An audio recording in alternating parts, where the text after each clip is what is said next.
You're listening to the Mindset Advantage podcast with Elliot Rowe and Dr. Trisha Gardner. So welcome to the show. Trisha, if you could introduce yourself. Hey everybody, it's Dr. Trisha Gardner, and today we have got an exciting episode where we have one of my good friends and up-and-coming player and coach, Christian Soto, on the show. Yeah, looking forward to talking to Christian for sure. And just a heads up for everyone out there, I've got my new Mindset product coming out. It should be available this week, where I help you basically increase your volume and your focus at the table. And I'm fortunate enough that it's going to have some bonus products from Fedor Holtz, Olivia Busquet, Rob Tinian, Matt Berkey, and a load of other players as well. So keep your eyes open for that over the next week or so. I'm going to be hounding out on Twitter a lot, I'm sure. Wow, that sounds really exciting and just amazing. Yeah, it's going to be very cool to see how the market reacts and to hear the feedback. So check it out and you guys let me know what you think. So Trisha, what have you got for us this week? Hey, well, I just saw this study in the journal called Frontiers in Human Neuroscience, because you know how I'm all interested in the brain and how that works and stuff. And they did a study where they wanted to know, okay, what kinds of activities improve brain function? And we talk about this like all the time on the show. But where I thought this was interesting is they compared cognitive training, which is kind of like the mental exercises you see. So like the brain training. The apps and things. Right. And then they compared it with exercise. Okay. They had people doing, so one group was doing 3 hours a week of the mental training, the brain training, and the other group was doing 3 hours a week of exercise. And it was either indoor walking on a treadmill for an hour or it was indoor cycling for an hour.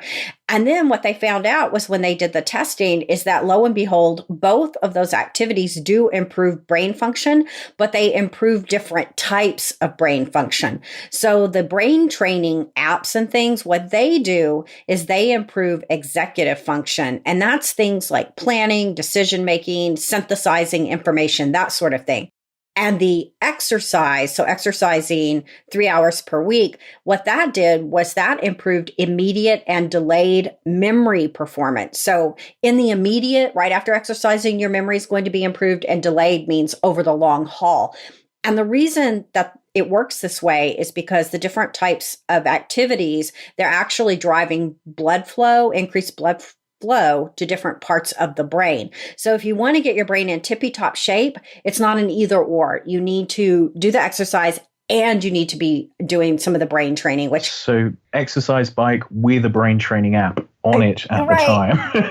I'm kind of thinking too that like poker is an ideal sort of brain training activity. Because if you're really putting your mind into it, of course, if you're just playing robotically, it's not. But if you're really thinking and strategizing and all that, I think it works, just as well. Yeah. So, I mean, you're probably, if you are a poker player, you're probably getting a lot of that type of the brain exercise in already. So, yeah, really make sure you get that exercise in to improve your memory. Exactly. Wow. Really, really great stuff. So, let's give Christian a call. So, Christian, thanks for coming on the show. If you could introduce yourself to our listeners. Sure. My name is Christian Soto. I play poker for a living now, and I live in the East Coast, New Jersey, exactly. So where do you mostly play at? So I play in Parks Casino, which is in Pennsylvania. I also play online in New Jersey, and sometimes I shoot down to Borgata, which is in Atlantic City. And what stakes and games are you playing, Christian? So right now, I play like 5-10 cash and a lot of MTTs lately, which are kind of addicting, to be honest with you. But you started out as a cash player, did you not? Yeah, I started out playing strictly cash, mostly just live cash while I was coming up. So I've done the whole like 1-2 grind, 2-5. And I even played a little bit of, or a lot of underground poker in like New York City. But now like I'm just like strictly playing 5-10. But I know the feeling of being at the bottom. So. But what made you decide to get into tournaments? So I felt that like there was a slow grind up if like playing cash. Like it would take me a long time for me to like reach the places I wanted to be. And there was just like more opportunity in tournaments. If I was to just, get lucky early in my tournament career, my bankroll would just increase, which is like why I took that shot. and hopefully it continues to work out. It's worked out so far. And yeah, I was just going to ask, so has this shot taking actually paid off? Has it helped you move up in stakes faster? Yeah, I was extremely fortunate. So the story goes where I played New Jersey online tournaments just to like learn the game. And I was able to put in a good amount of volume and I was winning. However, it was relatively soft. And then I took a couple shots at like some 1Ks and I final tabled like 2 out of like the first 4 tournaments I played live, which was amazing and very fortunate. Wow, that's cool. That's rare. Yeah. I was extremely fortunate, and I know that it was literally within the first 4 to 5 tournaments I played live, which were 1600s, and I final tabled 2 of them, one for 3rd and one for 6th, which was a huge increase to my bankroll at the time.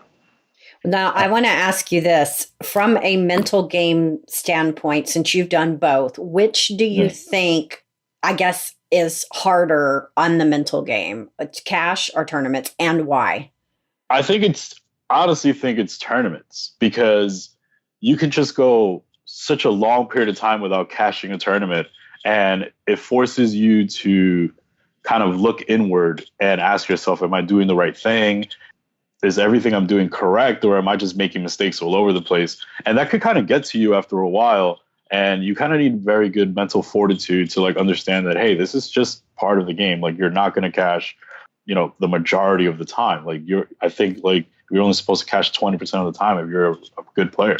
So I think personally for me, like, tournaments forces you to like really look inward and like understand that this is part of the game. Like, losing is part of the game, which is something that in cash is not always there. Like, if you're playing deep stack cash, which is what I played for a very long time, you just win like a lot, because it's really hard to beat. It's really hard to beat somebody that's way better than you while you're playing deep stack cash, because the decisions are such more complex, which they get wrong more often. Yeah, so you can basically control the variance in a different way then, I guess. Yeah, it's just that given that the game's just more complex, there's more decision making, it leaves more room for them to make a mistake.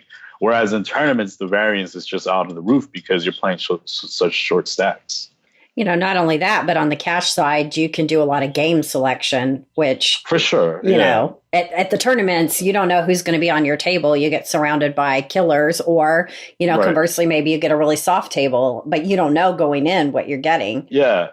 Yeah, you could choose your environment in cash. Like you could pick and choose where you play, pick and choose what seat you like, and things like that. Where in tournaments, you're stuck at a table for the whole day, and there's nothing you can do about it. Exactly. And you're involved with Red Chip Poker. Can you talk to us about what you do for them and how that works? Sure. Yeah, sure.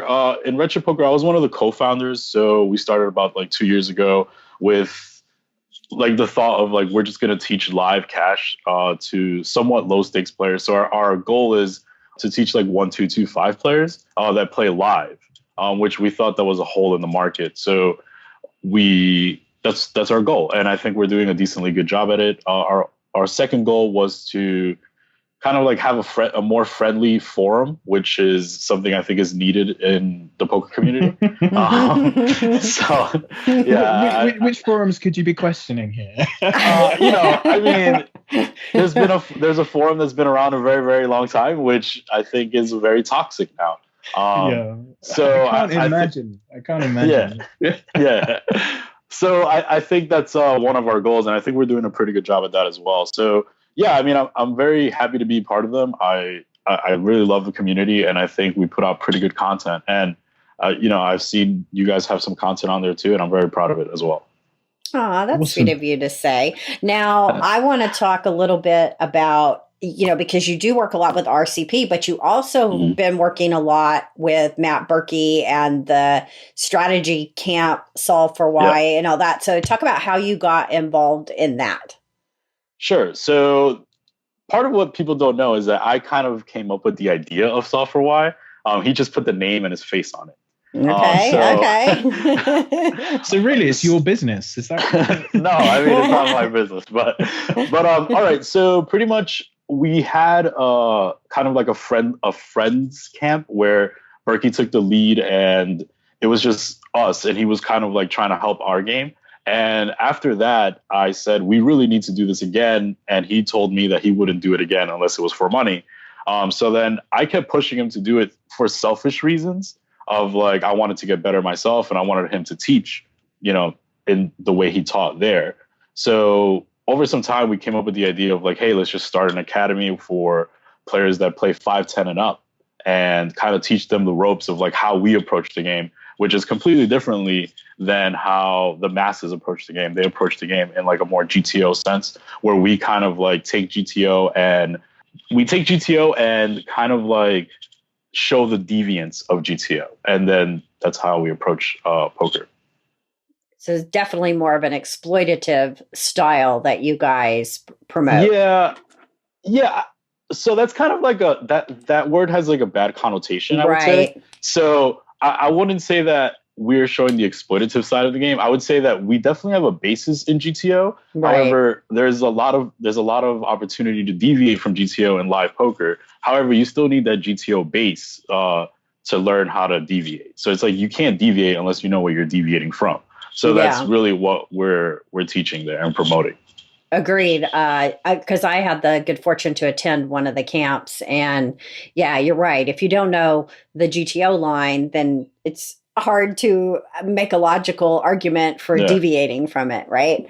Yeah. So what's interesting now, especially about the camp, is that now we're splitting the camp into like two different genres, I would say, or brackets. It's like, so we're keeping the main camp, which is like what you did. However, like what we're finding is that a lot of people are just like not ready to take in exactly what we're putting out. So like for some of the camps, we've had to like deviate ourselves in like some of the content because people are just not ready, and we need people to just leave the camp with value. So we can't just like throw the book at you and you just don't retain anything. So what happens now is like we started like a second more elite camp. We call it like Solve for Why Elite, which is just strictly for people that want to play high stakes. Like, so that's like 5-10 plus camp. And then now we've kept the original camp for people that play like 2-5 and stuff, because it's just a different thing. And we can't have like a 10-25 player playing with a 2-5 player because one needs more attention in certain aspects. And it just doesn't work great in that manner. I don't know if I explained that well. Yeah, completely. Yeah, you did. And in terms of what you've taken on for sort of looking at this style, did it change your game a lot? For sure. Yeah. I mean, and that's another thing that ties into mental game. Like when you approach like learning to separate your biases and things like that of like what you think you know and what you don't know, I think also is part of like mental game as well, because there's just, you don't really learn poker until you begin to understand that you don't know anything about poker, because it's just such a complex game and everything's ever changing. There's ebbs and flows to the game and the strategy. So I think that I've changed my game tremendously within the last 2 years. And part of it is just understanding that I didn't know anything. And to be honest, like I probably still don't know. Like there's just, the game is just so complex and it's ever changing. So it's like, yes, I am very humbled by the game, and I'm very humbled by the fact that like I have the opportunity to just have all these great minds around me, like critiquing my game and also like motivating me as well. And Matt Berkey, he never pulls any punches. Like if you do something wrong, he's just like, no. Yeah. So that's yeah, I'll say he definitely does not hold back, but he does it out of love. However, like sometimes it could get to you. Like there's been times where like I've been pretty down on just like the things he's told me. Like he doesn't hold back at all. Like he'll tell you like, yeah, you suck, or like whatever. And it's like, and after a while you're like, wait, do I really suck, or is he just like telling me these things? But I mean, it's all out of love, and I'm sure like everybody has their own individual groups, and in all those individual groups, there's like one person that's better or has done it, and we're all trying to like get to that point. And it's a grind. Like it's really is a grind. Like, and like I said, like I've been very humbled. Like I started from 1-2 and like I'm playing 5-10 and like big stakes tournaments, and it's like I am exactly kind of where I thought I would be at this time. However, like there's so much more to do. Right. And is that something where you find having that group of people really changes things? Like, is that something you see as a huge advantage? I think so. I think having a group of friends that are motivated and good poker players is very good. However, there's a lot of conflict. Like, you have to embrace the conflict, I would say, because not everybody follows the same strategy. Not everybody's going to agree all the time on how to approach certain situations. So you really need to keep an open mind, even within your group and on looking outside. Even at the camp, you could tell because Matt and Christian aren't the only teachers. There's other teachers as well. Right. And so like we had Dan O'Brien and Jai Master and like several people. And you could tell when they were talking that they definitely would approach the game in slightly different ways.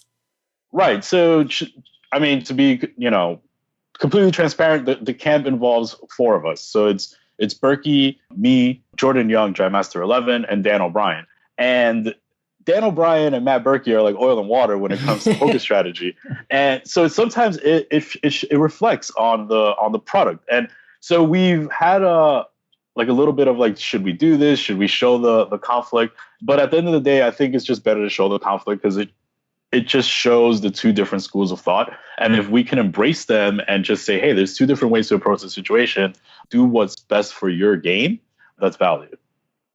Exactly. Now, for people who, the camps are very limited in terms of the number of people who can come. And they also, have a high price tag on them, as they should, because you're getting great information.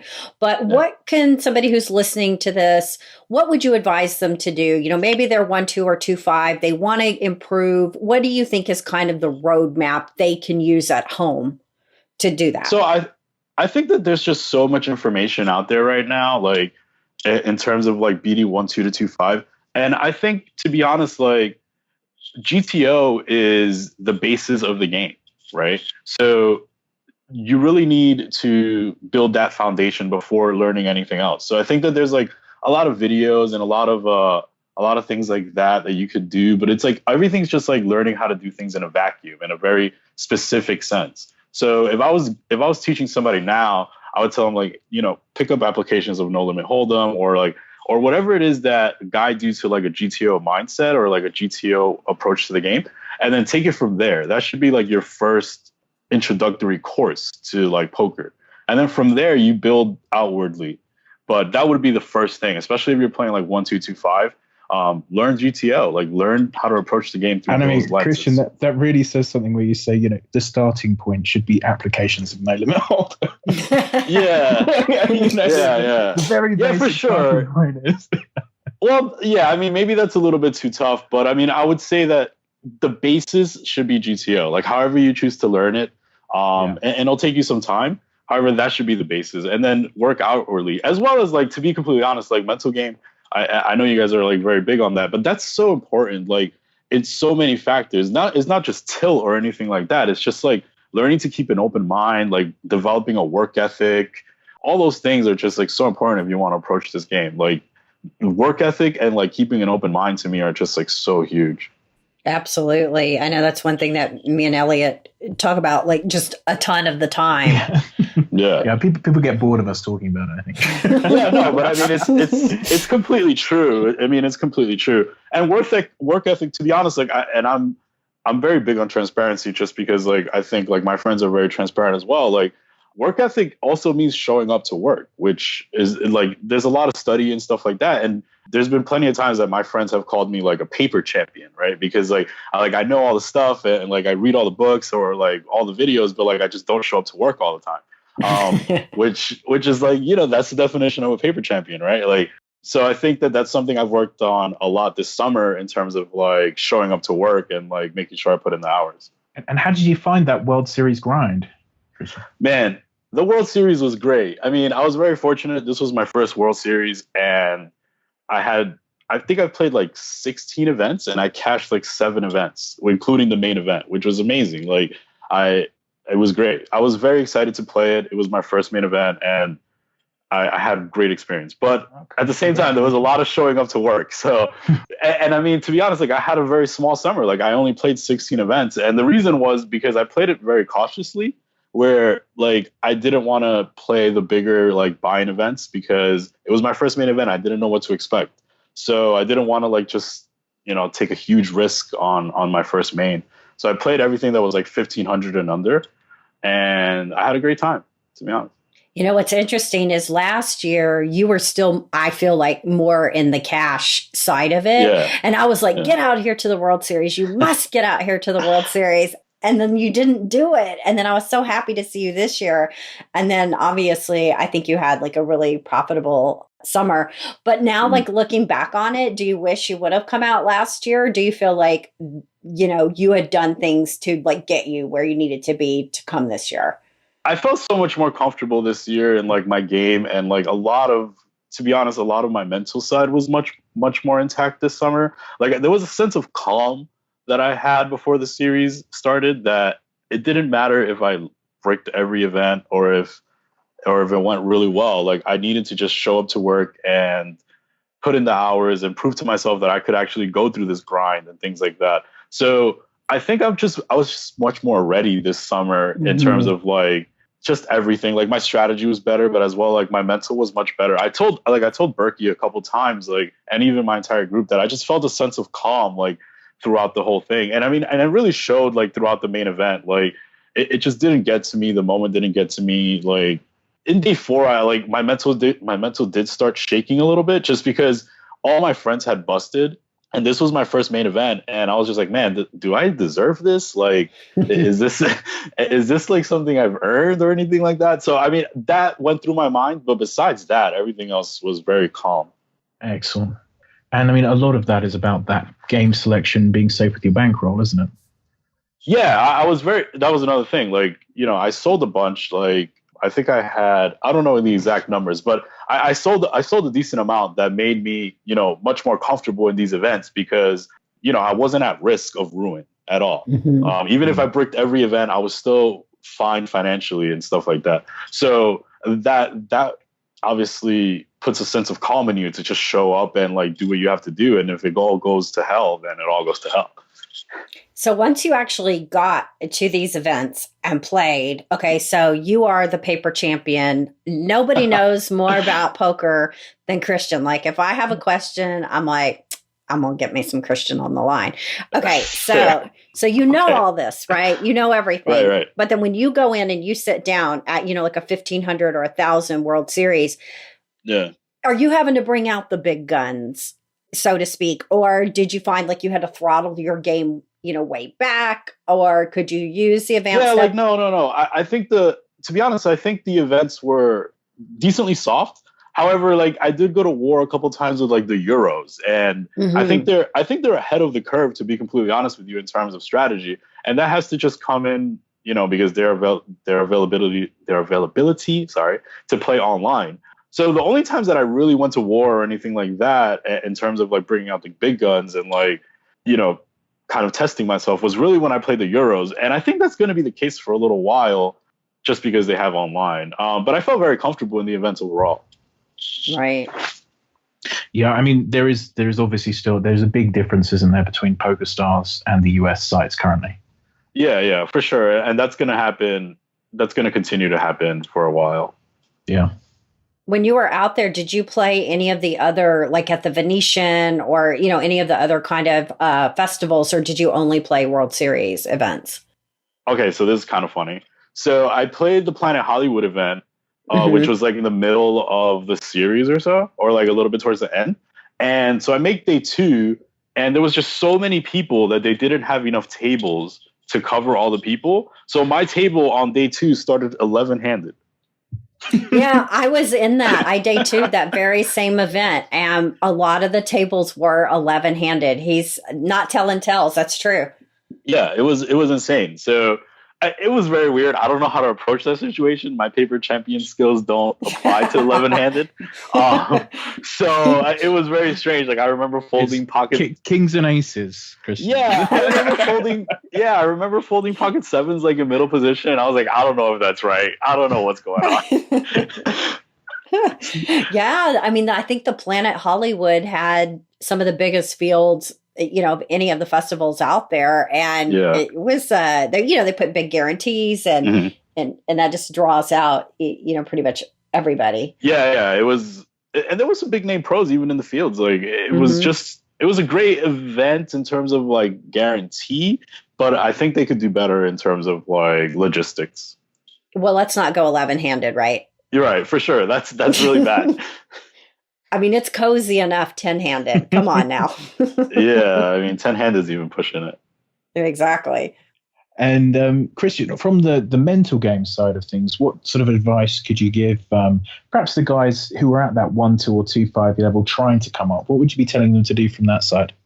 I mean, obviously going to one of you two would be great, right? I mean, if they could afford it, or if that's something that's very serious to them, going to one of you two is obviously great. And I think there's also just like a lot of content on mental game, and I think that it should be taken equally as serious as like your strategic side, because I think it goes hand in hand. Like, so I think it should be more on the forefront. Like, I would say if somebody's like coming up on the 1-2-2-5 side and they're asking about the mental game, like I think I would tell them to like go to one of you two, like watch some videos on it, but more importantly, just have like an overall understanding that the mental game is equally as strong as your strategic sense, because it's not, your strategic sense is not worth anything if you just like blow it all through like some mental leak.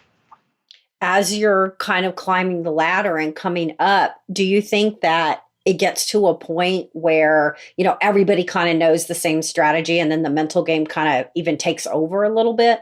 For sure. And that's even part of like what we teach at Solve for Why, where it's like follow the meta, where it's like, what are your opponents thinking? Like, where are they? What are they feeling? Like, things like that is also very important because it changes the way they play. Like, in terms of like, if they've been folding for like 10 hours, maybe they're so good they're going to do something. Like, there's just a lot of things in terms of like, it just correlates very well. Like, in terms, I know what you mean, like maybe they tilt or anything like that, but I mean, like, in terms of the meta of the game itself, like, I think if you're clear-minded and they're blurry because they're just not understanding what's going on, or they're frustrated in some way, like they might do something differently that we could predict. So right. I think following the meta is very important. And for you to be able to do that, you need to have a clear mind and like understand exactly what you're trying to do. And also be fresh. I mean, yes, to be able to do that, there's no way you can be doing that, in one of these 24-hour sessions.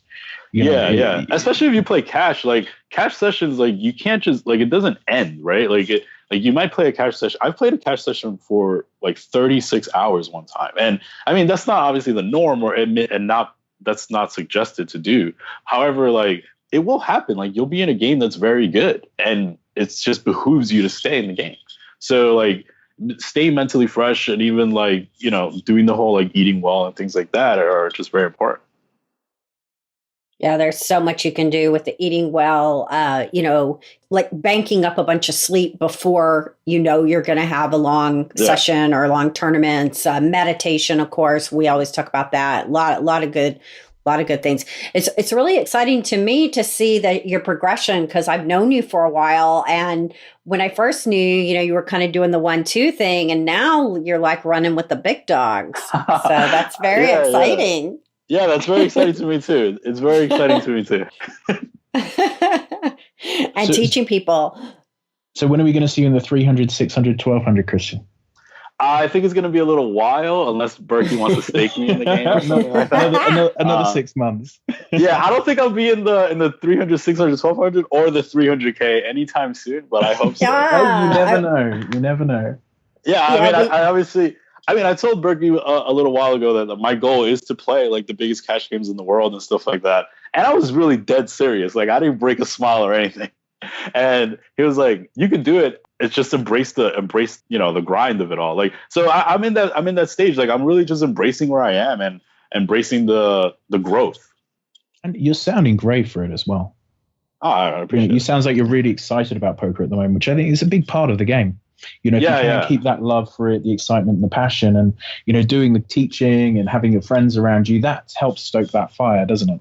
For sure. I mean, we all want to grow together, and ideally we would all just come up together, and everybody in my group is in a different stage of their career right now, and we're all kind of leaning on each other to like help us move forward, and we're all like in really good states, which is great.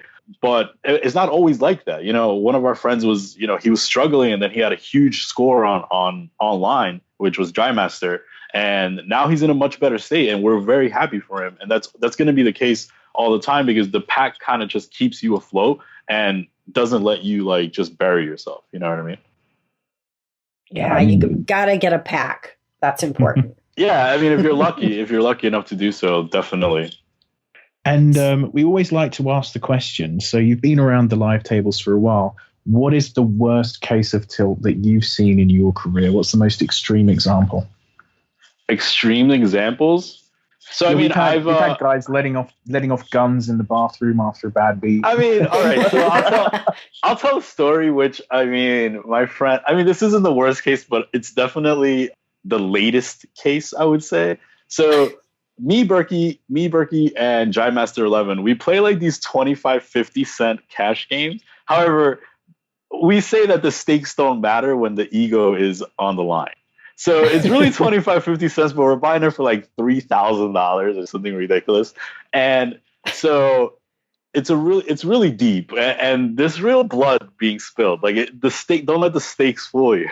So after a while, like I saw Jai Master making some plays, and I was like, hey man, you're a really good tournament player. And it was kind of it was a needle, because this is a cash game. Right.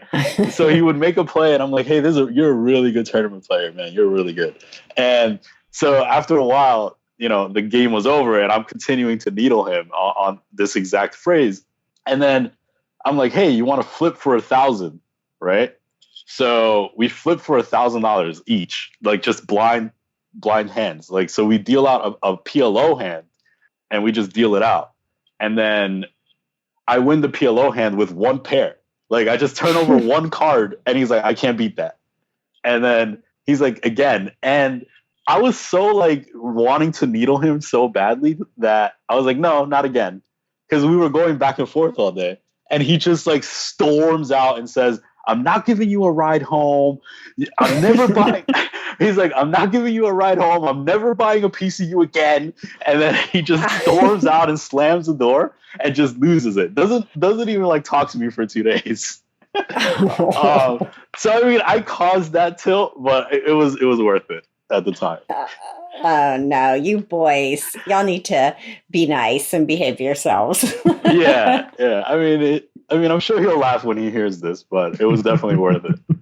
So, Christian, where can people find you to, either get coaching from you or just, learn more about the academy or whatever?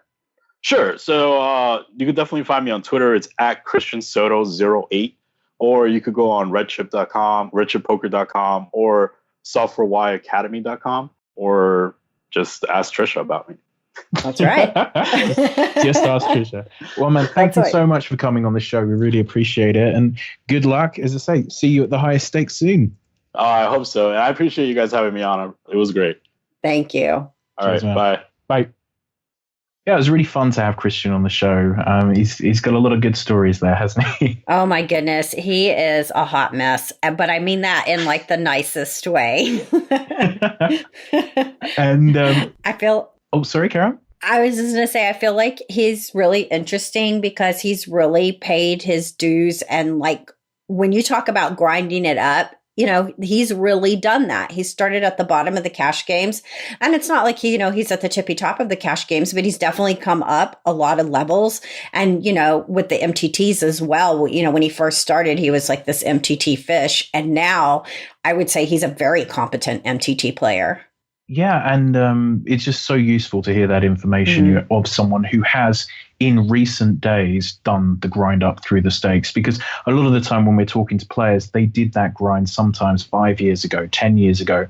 But Christian's, he's done it over the last 2 years, really. Mm-hmm. So, really interesting to hear what you have to do in current climate to see that success.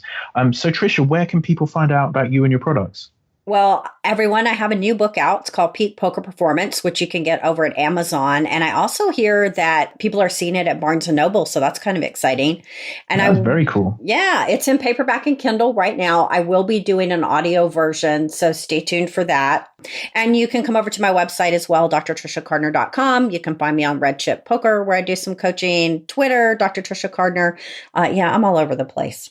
Yeah, it's hard not to find you. And I'm at pokermindcoach.com. You can download a free hypnotherapy MP3 there. And if you join the mailing list, by doing that, you'll hear all about that volume course as it's launched. Yeah, we'll talk to you guys soon. See you soon, guys. You've been listening to the Mindset Advantage podcast with Elliot Rowe and Dr. Trisha Gardner.